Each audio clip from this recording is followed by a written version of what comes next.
ఎంత బాగా వచ్చు, నేను ఇంత బాగా పాడగలుగుతాను, నాకు అవసరం లేదా అన్నారండి దేవుడు. నువ్వు ఎంత బాగా వాక్యం చెప్తున్నావు, నువ్వు ఎంత బాగా పాటలు పాడుతున్నావు, నువ్వెంత అనేది నాకు అవసరం. నన్ను నువ్వు ఎంత చూపిస్తున్నావు నాకు ఇంపార్టెంట్. నువ్వు నన్ను ఎంత సంతోషపెడుతున్నావు నాకు అది ఇంపార్టెంట్. ఈరోజు మనం ప్రశ్నించుకున్నప్పుడు మన జీవితంలో ఏంటంటే కనబడుతుంది, మనము ఎక్కువ కనబడుతున్నామా, మనలో మనకి దేవుడు ఎక్కువ కనబడుతున్నారా, దేవుడిని చూడగలుగుతామంటే ఒకడు కొత్తగా ఎవరైనా కొత్తగా జన్మిస్తే వాడు దేవుని రాజ్యాన్ని చూడగలుగుతారు అని చెప్పేసి దేవుడు వేసే చెప్తున్నారు. ఒకడు కొత్తగా జన్మించిన ఉన్నప్పుడు క్రీస్తు యేసు సంబంధులు వారి శరీరాన్ని దాని ఇచ్చలతో కూడా సిలువేశారంట. ఎవరంటండి? ఎవరు శరీరాన్ని దాని ఇచ్చలతో సిలువేసిన వాళ్ళు ఎవరు? క్రీస్తు యేసు సంబంధులు. ఈరోజు క్రీస్తు యేసు సంబంధంలో ఉన్నామా, లోక సంబంధులుగా ఉన్నామా? లోకంతో స్నేహం, దేవునితో వైరం అంటే ఎనిమిటి, శత్రుత్వం అంట దేవునితో. ఈరోజు దేవునికి శత్రువులుగా ఉన్నామా, దేవునికి సంబంధులుగా, దేవుని పిల్లలుగా నడుచుకోగలుగుతున్నామా అనేది మనం ప్రశ్నించుకోవాలి. అయితే లోక సువార్త 14 అధ్యాయం కంటిన్యూ చేస్తున్నాం.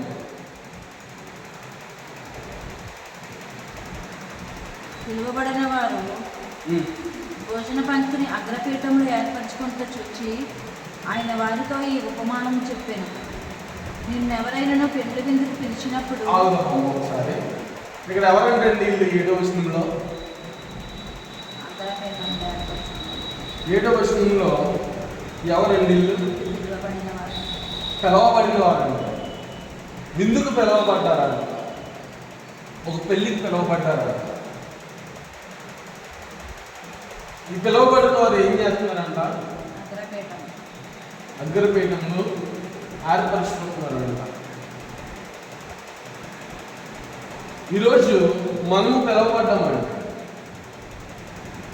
దేవుని సన్నిధికి, దేవుని ఆరాధించడానికి. మనం అందరము ఏర్పరచబడిన వారిని, పిలవబడిన వారిని, పిలుపుని అంగీకరించి వచ్చిన వారిని. పిలుపుని అంగీకరించి వచ్చిన వారు, పిలవబడిన వారు వీరు అక్కడ కూర్చుని అగ్రస్థానాలు ఏర్పరచుకుంటున్నారంట. ద ప్లేస్ ఆఫ్ ఆనర్, గౌరవం కాబట్టి. అంటే ఎలా అంటే ఒక సీఎం, ఒక విలువైన వ్యక్తి, ఒక గొప్ప వ్యక్తి, ధనుడు ఒక ఫంక్షన్ ఏర్పాటు చేసి ఆ ఫంక్షన్కి మనం అందరినీ ఆహ్వానించారు.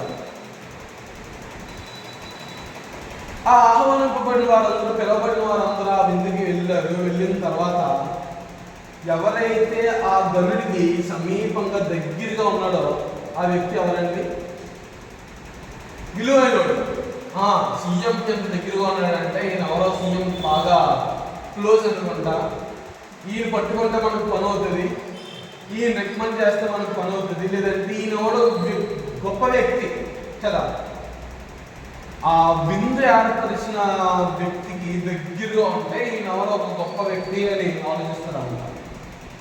ఆ రోజు ఆ ఆర్డర్ ఉంటుందంట. ఒకవేళ నేను మా ఇంట్లో ఒక విందు అనేది ఒక ఫంక్షన్ నేను మన ఇంట్లో చేస్తున్నప్పుడు, ఒక చీఫ్ గెస్ట్ని మనం పిలిచినప్పుడు అతను నా పక్కన కూర్చోండి వచ్చి, అతన్ని పెట్టుకోకుండా అతను దూరంగా పెట్టి ఇంకొకరిని ఎవరు దగ్గర పెట్టుకున్నాను అనుకోండి, పిలువబడిన ఆ విలువైన వ్యక్తికి మనం గౌరవం ఇచ్చినట్ట, అవమానించినట్ట. ఒక గొప్ప వ్యక్తిని మనం ఆహ్వానించినప్పుడు ఆ వ్యక్తిని మనం ఘనపరచాలి. స్టేజ్ పైన తీసుకొచ్చి, ఇదిగోండి ఎమ్మెల్యే గారు వచ్చారు, ఇదిగోండి పలానా వ్యక్తి వచ్చారు, కమిషనర్ వచ్చారు, ఈ మనందరం గౌరవించుకొని చప్పట్లు కొడదామని చెప్పి ఆయనకు ఒక వాల్యూ ఇప్పిస్తామంట. కానీ ఇంకొకరు ఎవరో వ్యక్తి సీఎం వచ్చిన తర్వాత దేవాంజలి ప్రెసిడెంట్ వచ్చి ఆ సీఎం కూర్చోబెట్టి ప్రెసిడెంట్ పైన కూర్చోబెట్టాం అనుకోండి, సీఎంకి అవమానం కదండి వచ్చిన వ్యక్తికి.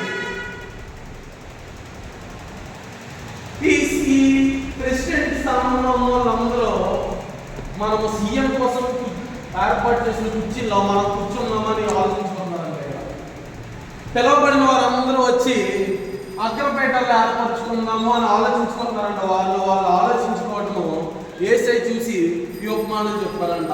మనమందరం కూడా పిలవబడ్డారండి ఆయన విందులోనికి, దేవుని రాజ్యములో జరిగింపబడే విందులోనికి మనం అందరం పిలవబడిన వారి మీదకి వచ్చి మనం ఉప్పొంగు చేసుకోకూడదంట. అగ్రస్థానంలో మనం ద ప్లేస్ ఆఫ్ ఆనర్, గౌరవింపబడిన స్థానాల్లో మనం పెట్టుకోకూడదంట. నేను గౌరవింపదగిన వ్యక్తిని, నేను గౌరవించబడాలి అని మనం ఆలోచించకూడదంట. మనల్ని ఎవరు గౌరవించాలండి? దేవుడు మనల్ని గౌరవిస్తారంట. గౌరవించరా? నేను నీకు మహిమనిస్తానని అంటున్నారు ఆయన. అక్కడ అలా ఏర్పరుచుకుంటున్న వారికి యేసయ్య ఉపమానం చెప్పారంట. చదవండి మీకు. అగ్రపీఠం మీద కూర్చుండవద్దు. 8వ వచనం చదవండి. ఎవరైనాను పెండ్లి విందుకు పిలిచినప్పుడు అగ్రపీఠముల మీద కూర్చుండవద్దు.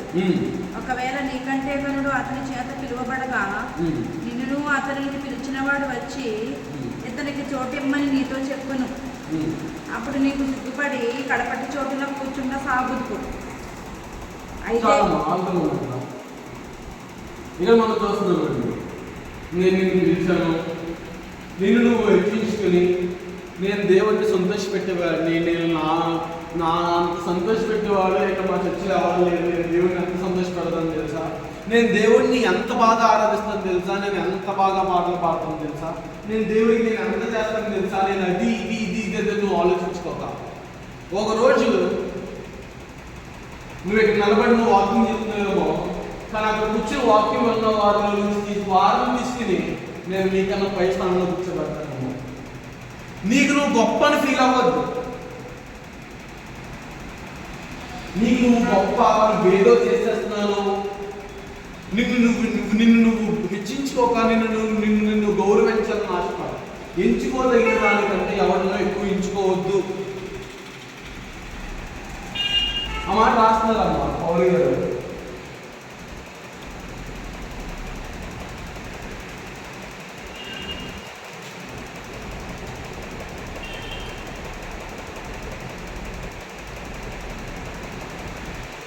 రోమీయులకు రాసిన పత్రిక 12వ అధ్యాయం చూడండమ్మా,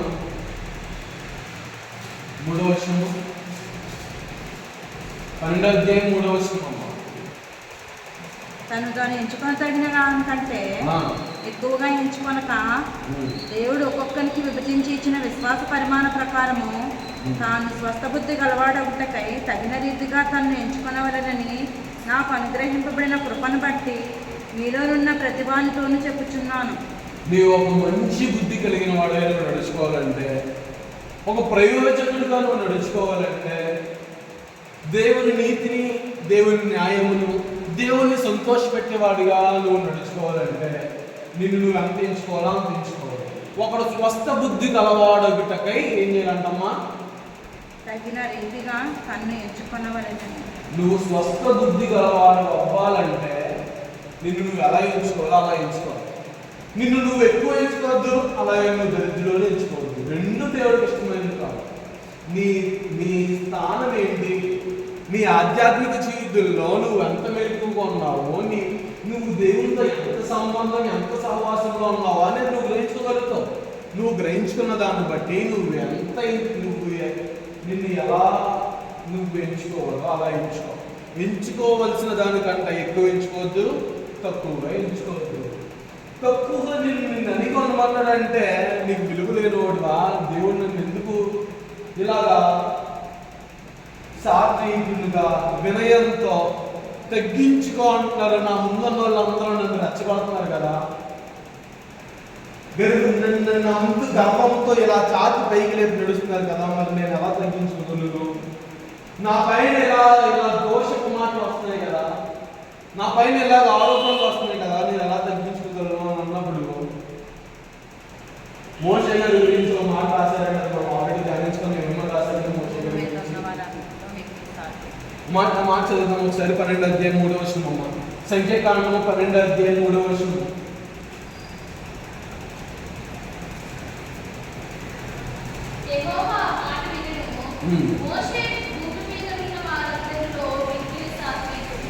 భూమి మీద ఉన్న వారందరిలో మోషే సాత్వికుడు అంట. కానీ మోషే గారు చేసిన కార్యాలు అలాంటివి అండి. ఆ సాత్వికుడు చేసిన కార్యాలు ఎటువంటివి అండి? దాని ముందున 10 రోగాలు రావడం కాదు, 10 తెగులు రావడం కాదు. ఐగుప్తు 10 దేవతలు, ఐగుప్తీయులు ఆరాధించే 10 మంది దేవతల్ని నాశనం చేయగలిగిన శక్తి కలిగిన వాడుగా వాడబడ్డాడంట. ఆ 10 తెగుళ్ళు 10 మంది దేవతలకు సాదృశ్యంగా ఉన్నాయి ఆ 10 తెగుళ్ళు. అయితే ఆ సాత్వికుడు 10 మంది దురాత్మలు జయించడానికి, ఆ ఐగుప్తీయులందరినీ నాశనానికి నడిపించడానికి, నాశనం చేయడానికి శక్తి కలిగిన వాడుగా, ఇంకా లక్షలాది మంది జనసమూహాన్ని నడిపించబడటానికి యోగ్యుడిగా. ఇంకా తర్వాత చూస్తే అక్కడ మిరియాము వాళ్ళు మోషేకి విరుద్ధంగా సరుక్కున్నారంట. ఏం చేశారమ్మా అప్పుడు తండ్రి ఏం దేవుడు? కుష్ఠరోగంతో కొట్టారంట, మొత్తారంట. దేవుని చేతిలో మనము దాచిపెట్టబడి ఉంటే, అన్నికి ఉంటే తగిన కాలం ముందు ఆయనే ఇచ్చేస్తారంటే. మనం తగ్గించుకున్నంత మాత్రాన మనం విలువలేని వారు కాదు. దేవుడు మనల్ని ఎలా దరిద్రతలో ఉండమంటున్నారని కాదు, కానీ నువ్వు నేను ఇస్తాను నీకు హెచ్చింపు, నేను ఇచ్చిన హెచ్చింపును ఎవడో తీయలేడు. నేను ఇస్తాను నీకు హెచ్చింపు, నువ్వు తగ్గించుకో. నువ్వు హెచ్చించుకుంటేనే నేను కనపరచబడను, నేను నిన్ను హెచ్చించే అవకాశం ఉండదు. నువ్వు తగ్గించుకో, నన్ను కనపరచు, నేను నిన్ను హెచ్చిస్తాను, నేను నిన్ను గౌరవిస్తాను. యేసయ్య తగ్గించుకున్నారంట. ఎంతండి? ఫిలిప్పీయులకు రాసిన పత్రిక 2వ అధ్యాయంలో చదువుతామన్నమాట. క్రీస్తు కలిగిన మనసు మీరును కలిగి ఉండండి. ఏంటా మనసు? యేసయ్య కలిగి ఉన్న మనసు. ఫిలిప్పీయులకు రాసిన పత్రిక 2వ అధ్యాయం. క్రీస్తు యేసునకు కలిగిన ఈ మనస్సు మీరును కలిగి ఉండండి. ఆయన దేవుని స్వరూపం కలిగిన వాడై ఉండి, దేవునితో సమానంగా ఉండుట విడిచిపెట్టకూడని భాగ్యమని ఎంచుకొనలేదు కానీ,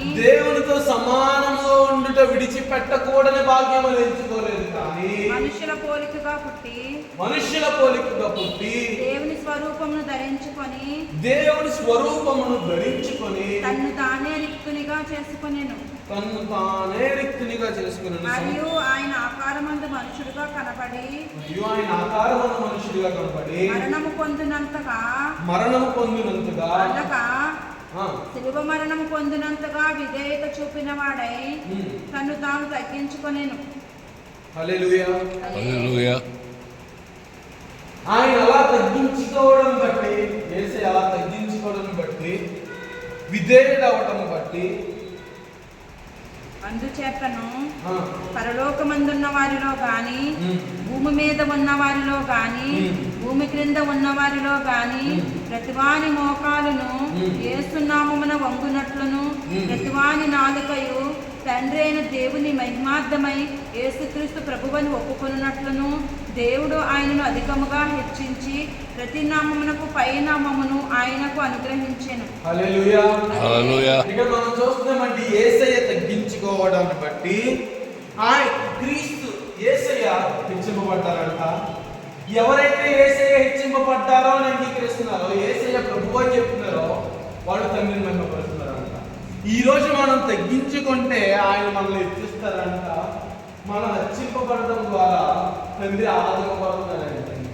క్రీస్తు హెచ్చింపబడటం ద్వారా, క్రీస్తు ప్రభువాన్ని అంగీకరింపబడటం ద్వారా తండ్రి మహిమపరచబడుతున్నారంట. ఈ రోజు మనము హెచ్చింపబడాలి అన్నా, తండ్రి మహిమపరచబడాలన్నా ముందు మనం తగ్గించుకోవాలంటే, క్రీస్తు యేసు కలిగిన మనసు మీరును కలిగి ఉండండి అని చెప్పి ఆయన మనకు రాస్తున్నారండి.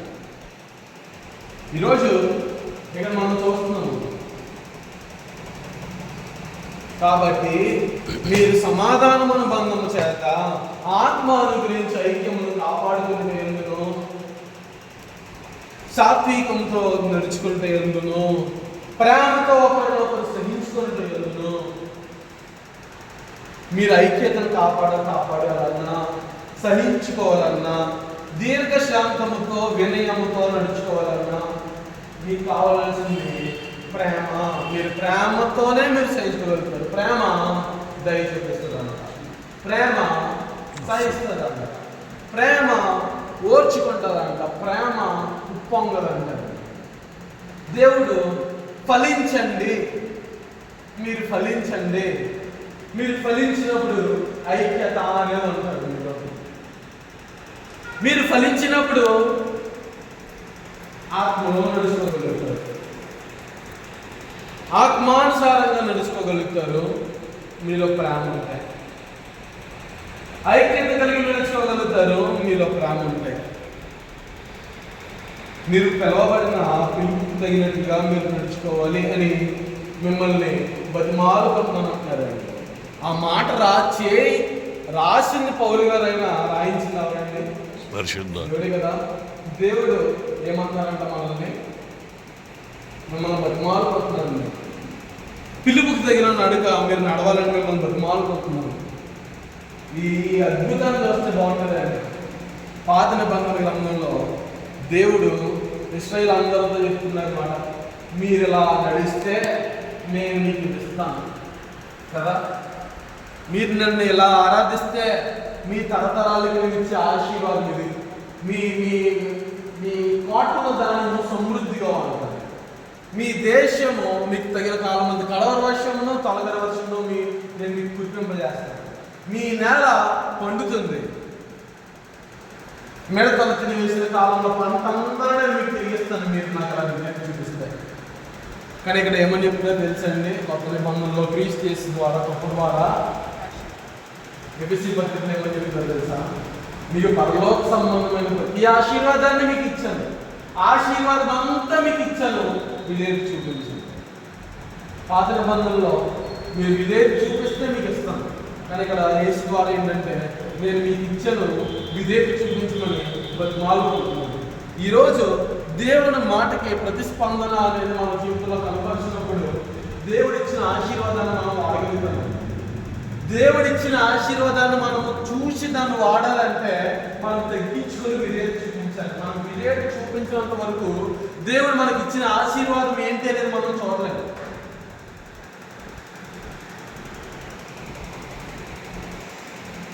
మరి దేవుడు ఈరోజు మనతో మాట్లాడిన మాటను బట్టి ఆయన ప్రతిస్పందనగా మనం ప్రార్థనలో ఇక్కడితో వాక్యం ముగిస్తుందండి. మనం ప్రార్థనలో సమయం గడపాలని ఆశపడుతున్నాం.